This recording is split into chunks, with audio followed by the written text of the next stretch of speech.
Stuff Podcasts.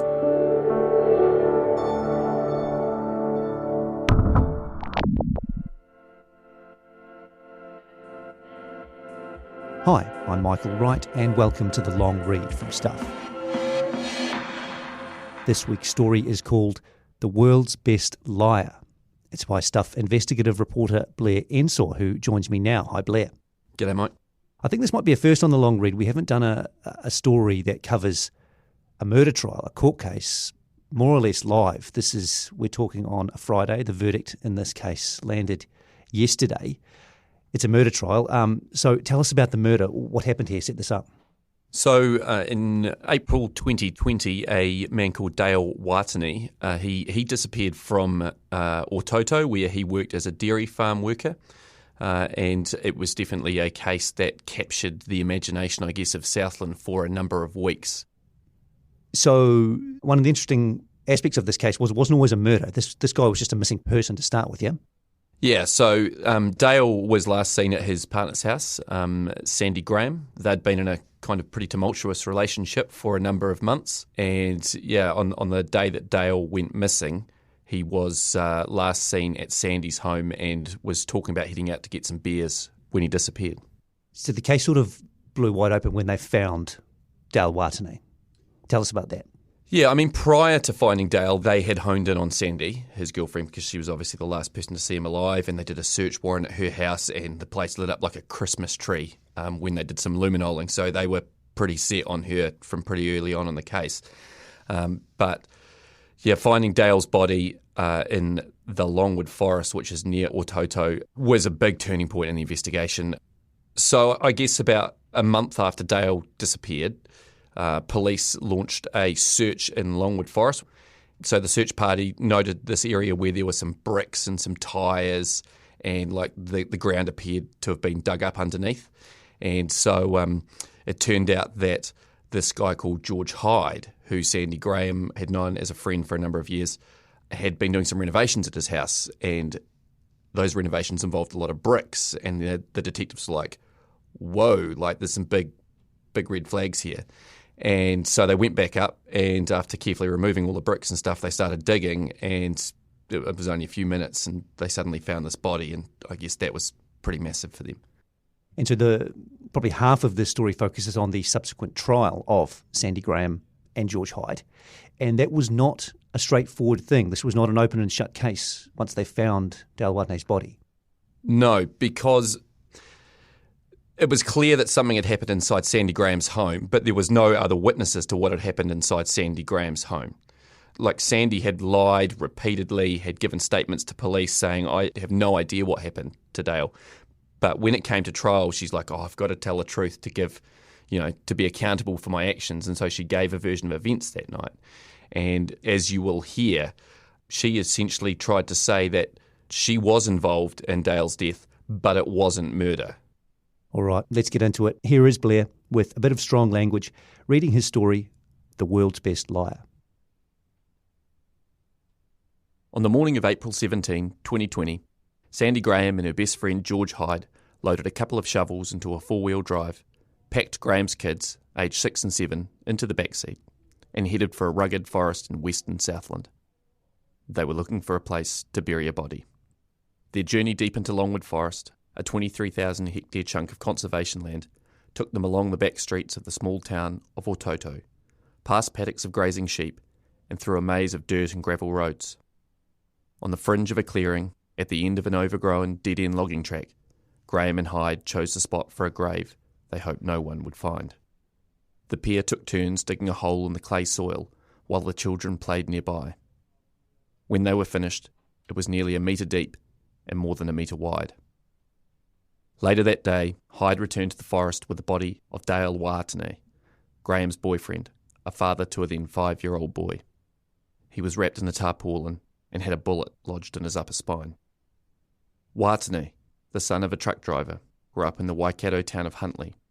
He moved to Autoto, 40 kilometres northwest of Invercargill, in 2001 to work on a dairy farm. Over the next 20 years, Watene worked a range of jobs at the farm, most recently driving trucks and tractors. He was regarded as reliable and a good stock handler. Watene met Sandy Graham in September 2019 after exchanging messages on social media. Graham was on home detention at the time, following her fourth drink driving conviction. This time, her children had been in the car. She and Watene both had children from previous partners, and initially they were smitten. Watene met Graham's family and seemed to get on well with them. They even talked about getting married. But the relationship was volatile. Graham once threw a beer bottle at Watene's head after she crashed his car. Twice in 2020, Watene was thrown drunk from Graham's home and barred from returning for 5 days by police. Watene also began to suspect Graham was cheating on him. He knew she used the dating app Tinder.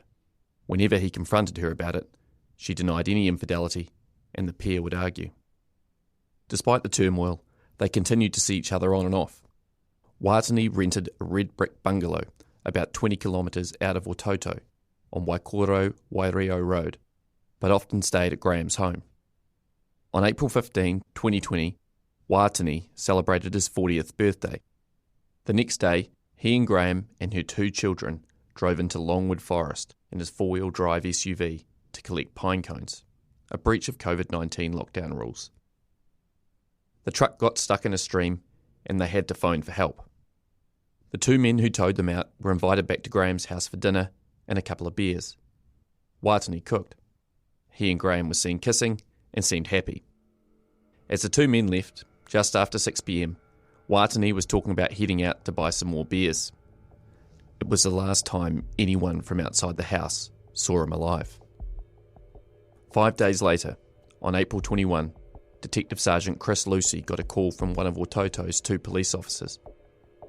Dale Watene was missing. Nothing was immediately suspicious. Watoto was a small service town, population nearly 3,000, but people disappeared from time to time. However, the case wasn't without intrigue, and Lucy, the head of criminal investigations in Western Southland, listened carefully as Senior Constable Dave Cowie briefed him. Watene's SUV, an Isuzu Mu, had been found in a gravel lay-by at Holt Park, about 500 metres from Graham's Sawn Street home on April 17. Cowie thought it was an odd spot. It wasn't on the route Watene would have taken home from Graham's house. Bank record shows Watene last used his EFTPOS card on April 15, when he spent about $190 at the supermarket on groceries. His property on Waikato-Wairio Road looked like it hadn't been lived in for a while. The lawns were long, the fridge was empty, and a loaf of bread in the pantry was mouldy. Photos of Watene and Graham were in a pile next to the microwave. Graham had hosted people at her house for drinks over the weekend, but Watene wasn't one of them. She'd told Cowie she hadn't seen Watene since he left to get some beers on April 16, but had missed a series of calls from him later that night. She gave several dubious explanations for where Watene might be. He could be on a bender, hiding out with his meth dealer in Invercargill, or on the run with a one-eyed man called Rick from Riverton. 2 days later, when there was still no sign of Watene, Detective Sergeant Lucy and a colleague, Detective Regan Fahey, travelled to Watoto to investigate. By then, talk was spreading through the town about the disappearance. Some people thought Watene might have gone bush to escape a drug debt. Others feared he'd been murdered. Suicide couldn't be ruled out either, as he'd struggled with depression since breaking up with the mother of his son in 2019. On April 24, Graham told Detective Fahey that Watene was in good spirits when she last saw him. As he was leaving her home, she had rushed inside to get his birthday present, a series of photos of the pair and their children. She said she ignored his calls later because he likely would have been drunk and in a bad mood. Now, she was worried something bad had happened. "This is totally out of character for him," she told Fahey. "I would describe him as being clingy and a person who messages non-stop." Graham told police she'd heard Watene owed money to gang members. She said she doubted he'd committed suicide. He would have left behind items that were important to him, such as his pounamu for his son. She also believed he would have left a note. "I just don't know where he is," she said. Lucy was perplexed by the Holt Park scene where Watene's Isuzu was discovered. There were no keys in the ignition, the fuel lines were disconnected, and diesel had pooled on the ground. And most unusually, the battery had been removed. Friends told police Watene only had one battery, which he switched between the Isuzu and another vehicle he owned, a black BMW. A battery was found under the bonnet of the BMW in the carport at his home. Lucy couldn't think how it could have got there. Autoto didn't have a taxi, there were few cars on the road because of strict COVID-19 rules, and it would have been a long walk to Watene's home for anyone lugging a battery, let alone for Watene, who had lost half a foot years earlier in a work accident. Police inquiries later revealed the Isuzu would continue running when the battery and keys were removed. Disconnecting the fuel lines was one of the ways to get the engine to shut off. There was no evidence to suggest Watene had committed suicide, and the idea that he'd gone bush and was in hiding didn't hold much weight with Lucy either. The groceries Watene bought were nowhere to be found, but they weren't the type someone would buy if they were planning to live off the grid for an extended period. The most likely scenario, Lucy thought, was that Watene had been killed.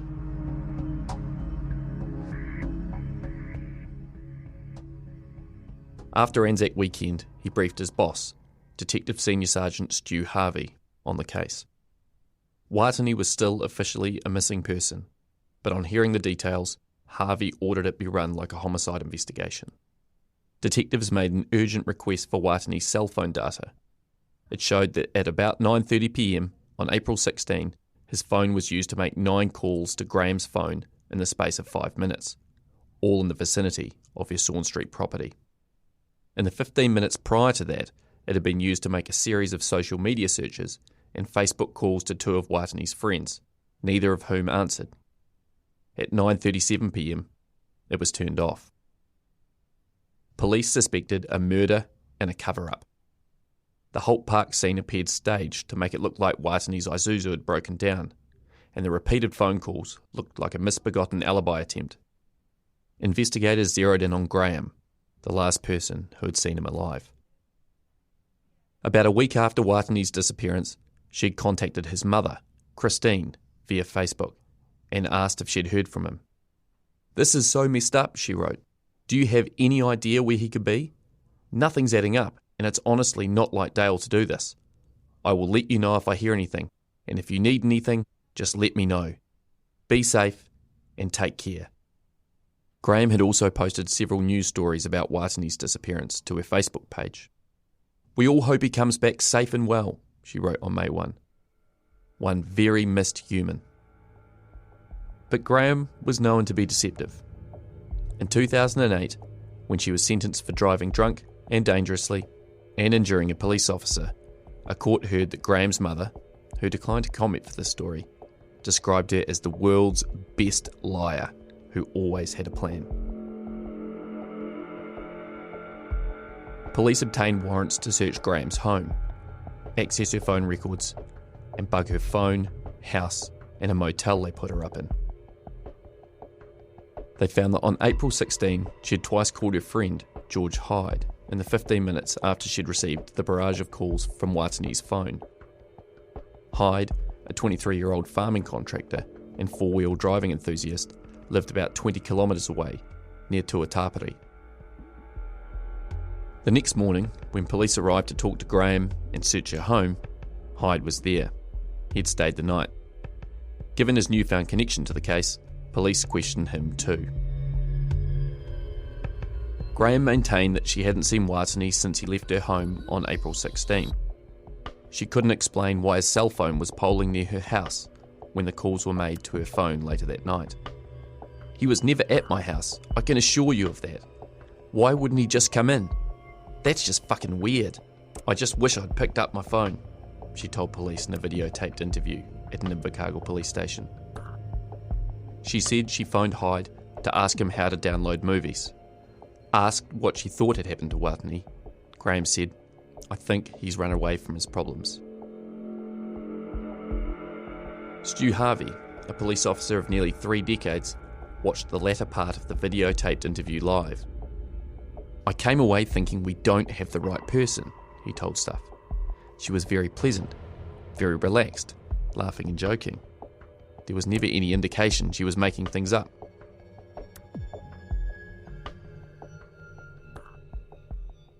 Hyde wasn't so convincing. He initially said he was at his tuatapere home all night on April 16, but changed his story when confronted with cell phone data showing he'd left there and driven towards Ototo not long after Graham phoned him at 9:36 p.m. In that case, he told police, it might have been the night she'd invited him over for drinks. He said he returned home when Graham got drunk and fell asleep. "I don't know where he's gone or what's happened to him," Hyde told police. "I'd like to think he's just hiding. I hope he turns up soon." At this point, detectives had only circumstantial evidence to back up their suspicions. That began to change when they learned some of the results of the search warrant at Graham's home. While there was no visible blood in the house, testing with luminol, a chemical that reacts with minute amounts of blood, revealed a 4-metre trail between the hallway and the lounge. Police ripped up sections of carpet to test if the blood was Watene's. They also found some of the groceries Watene had bought on April 15. The case against Graham was mounting, but police were missing a key piece of the puzzle: Watene's body. Graham knew it.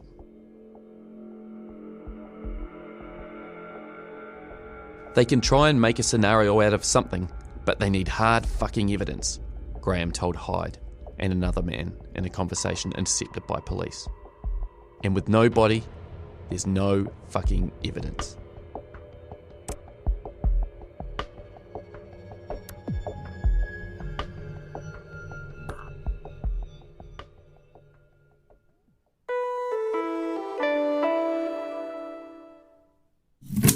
There was a lot of things like that where you'd think, what the Coming soon from Stuff, a new 12-part documentary podcast. He was into sex every day. The Commune. Sex, drugs, and a guru called Bert. There are crimes, but this isn't a whodunit, it's a why-done-it. Good God, adults agreed to this? The Commune. Coming soon to your favourite podcast platform and to stuff.co.nz. You've already been welcomed to Centre Point.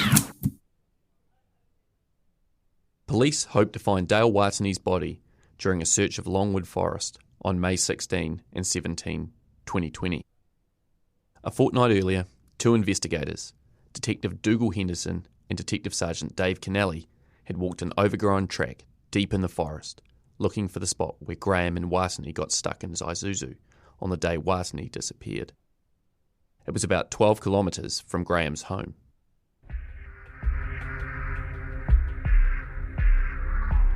The officers had noted an area at the end of the track where it looked like a load of rubbish had been dumped. There were bricks and mortar, a car tyre, a drum, and roofing iron. If Watene didn't turn up elsewhere, they thought the area warranted a closer look. On May 16, volunteers searching the site flagged that the ground was soft and appeared to have been disturbed, but a police dog trained to sniff out human remains didn't find anything. At a briefing a couple of days later, Henderson mentioned the site as one of several places of interest. When he talked about the bricks, another officer recalled a pile of bricks from a demolished chimney had been found during a search of Hyde's home, which he was renovating. A third detective, who had been analysing phone data, mentioned a text Graham had sent to Hyde on April 27. "Bring load of bricks?" That instantly set alarm bells going, Harvey says. Henderson and 2 colleagues went straight back to the forest with spades and trowels. After carefully removing the debris, they started digging. The bricks were a decent link to Hyde, and right from his first visit, Henderson thought the site seemed as good as any to bury a body. After a few minutes, one of his colleagues' spades unearthed a foot. "It was nothing short of a miracle," Harvey says.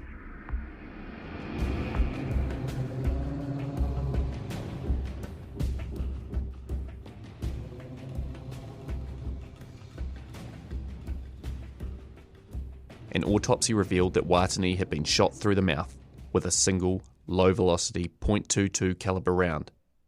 The bullet was lodged in his spine. During their investigation, police had learned Graham, who did not have a gun licence, had borrowed a 10-shot semi-automatic .22 rifle from a friend for hunting. She returned it after Watene disappeared. Forensic testing of the rifle revealed Watene's blood was on the stock and sight. His DNA was also found inside the barrel. Harvey was confident it was the weapon that had killed him. On Wednesday, May 27, police again searched Graham's and Hyde's homes. They were suddenly very interested in Hyde's renovations, particularly the stack of chimney bricks. In the months that followed, investigators matched wallpaper and roofing iron found at the Longwood Forest gravesite to items at Hyde's home. Watene's DNA was later found on a blood-stained piece of underlay removed from the hallway of Graham's home. On August 4, Graham and Hyde were arrested. During a lengthy interview, police put all the incriminating evidence to Graham, but she denied any involvement and always seemed to have an answer to their questions. How, for instance, did she know Watene had been shot in the throat, as per a phone call they'd intercepted, when that information hadn't been released publicly? Someone she knew was friends with detectives working on the inquiry, Graham said, and she'd heard it from them. I swear on my kid's life, I did not have that gun. I didn't shoot Dale. Hyde initially declined to comment, but about a month later, his lawyer arranged a meeting with detectives at an Invercargill police station. Hyde had something to confess. It's been 153 days now since Dale's death, a detective said to him. I'd really like to know what happened to him.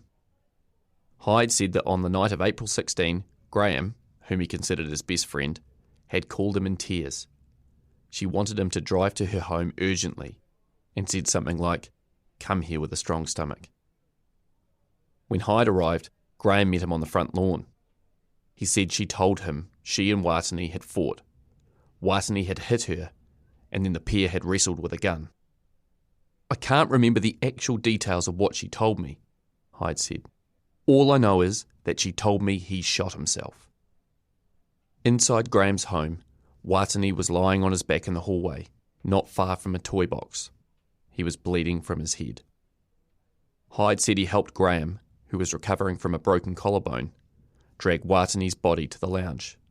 They rolled it up in a tarpaulin, then carried it out to the garage, where Watene's black BMW was parked, and put it in the back seat.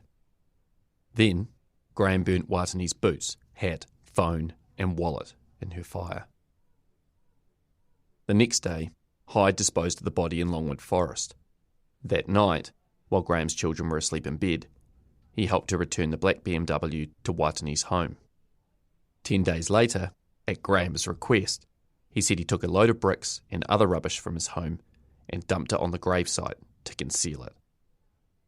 Asked why he helped Graham cover up what had happened, Hyde said, I didn't want her to get into trouble for having a firearm. I didn't want her kids to get taken off her. I believed everything she said. I didn't question it. I never thought she'd lie to me about something as serious as that. I thought he killed himself because I was told that, and that's what it looked like. Hyde said he was ashamed at what he had done. When the case came to trial in Invercargill in June 2022, it had one more twist. Sandy Graham took the stand and admitted she was involved in Dale Watene's death. His family deserved to know the truth, she said, and I've got to be accountable for my lies, otherwise I can't change. Graham said that fateful night, as the two visitors left, Watene never went to get beers. Instead, the children went to bed in her room, and she and Watene fell asleep watching TV. When they woke, about 8 p.m, Watene saw Graham had received a dick pic from a man who earlier that day she'd admitted sleeping with when Watene was barred from her home. Watene wasn't happy. The pair argued. Watene called her a slut. He punched Graham in the chest, winding her, then kicked her. Graham's daughter emerged from the bedroom and tried to ring 111. Watene snatched the phone from her and ended the call before it was answered. Graham's phone records confirm this call. Then, Graham grabbed Watene's cell phone, hid it in her underwear drawer, and, after consoling her children, went to get her phone from him. The pair yelled abuse and pushed and shoved each other. At 8:48 p.m, Graham went outside and hid. She sent a text message to a local police officer. "Are you on duty?" She said Watene found her, saw the text, and accused her of sleeping with the officer. Graham then drove away in Watene's Isuzu Mu in the hope he'd follow her. She parked the vehicle at Holt Park, where it was later found. As she ran back to her house, she could hear her kids screaming and Watene swearing. Graham ran into her bedroom and grabbed the .22 rifle from behind a mirror. She pointed the gun at Watene's stomach. Watene grabbed it and put the barrel in his mouth. In the hallway, the pair wrestled with the gun. When Graham reached to close the bedroom door so her children wouldn't see them arguing, the gun went off. Graham froze. She didn't know if she'd pulled the trigger. She put the gun away, checked Watene's pulse, then used his phone to try and find hers. This explains the 9 calls. She found it on the roof, but she couldn't explain the social media activity in the 15 minutes prior. In tears, Graham called Hyde. "I didn't really know what to do," she said. "I just wanted somebody there who would support me and my kids, because if I was going to ring the police, I was going to be taken away." While she waited for him to arrive, she lay next to Watene. She didn't want to believe what had happened. At some point, her son needed to go to the toilet, so she had to lift him over the body. "I think I told the kids that I'd punched him and that he was playing dead." At 9:46 p.m, she said she saw the police officer had replied to her text from an hour ago, apologising because he was busy. "Don't worry," Graham replied. "We are all in bed, all tucked up. Was someone pissed looking for my neighbour? They're gone now. Sorry to waste your time."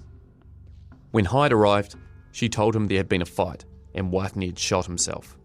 She didn't call the police, she said, because she was scared they wouldn't believe her and she'd lose her kids.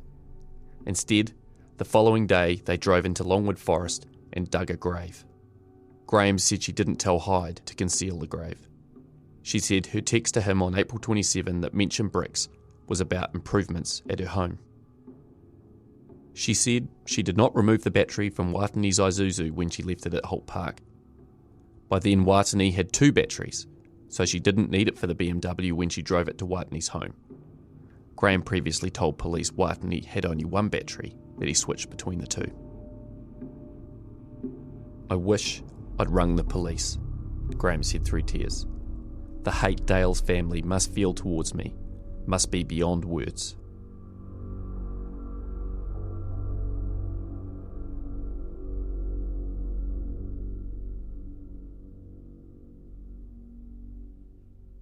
Under cross-examination, Graham admitted telling a litany of lies, but insisted what happened was a tragic accident, not murder.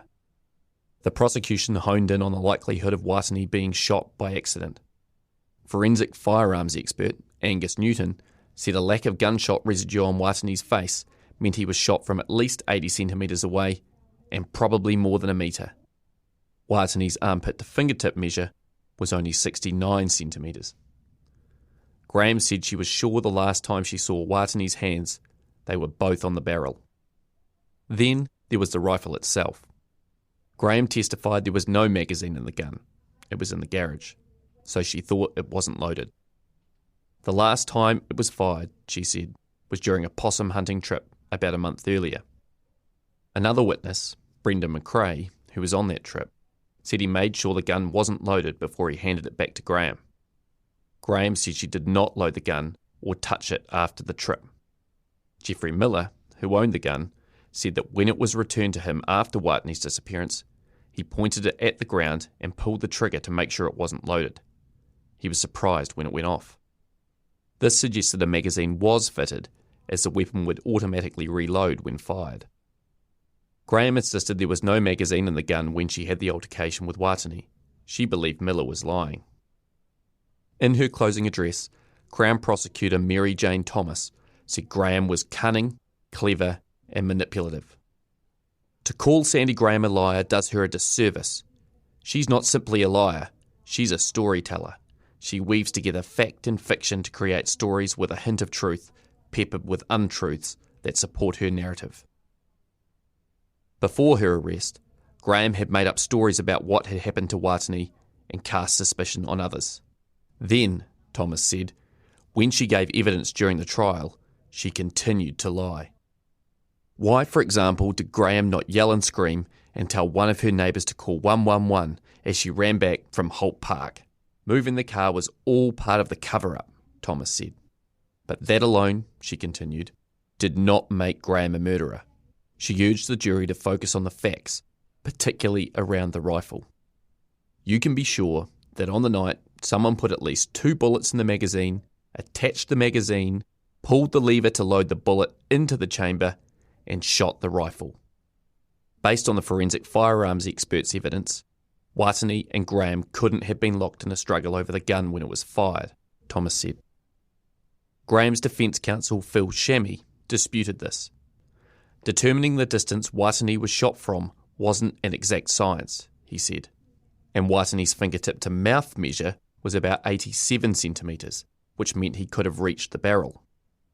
Evidence around the handling of the rifle before and after the shooting was also dubious, Shammy said. When Brendan McRae, the possum hunting partner, checked it to make sure it wasn't loaded, it was dark and he'd been drinking. He also didn't have a gun licence.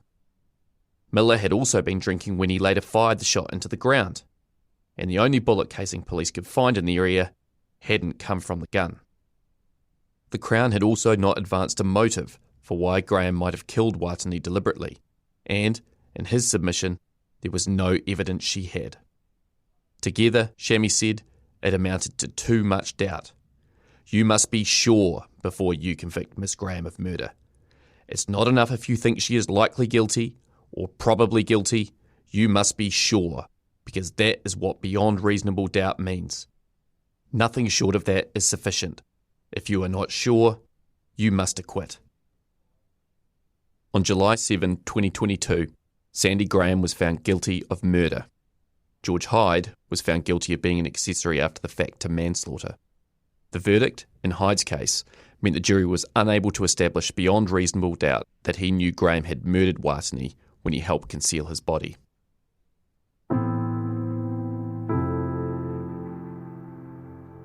Today, the remote spot in Longwood Forest where Dale Watene was buried is marked by a white cross. It's surrounded by new ferns, empty beer bottles, and cans of pre-mixed alcohol. Harvey, now a detective inspector, is still surprised that police ever found the makeshift grave. If they hadn't, he believes investigators wouldn't have had the evidence to charge Graham and would still be investigating his disappearance. When we set this operation up, he says, it wasn't to get a murder conviction. It was to find Dale Watene. We're just incredibly happy we were able to give some sort of closure for his family.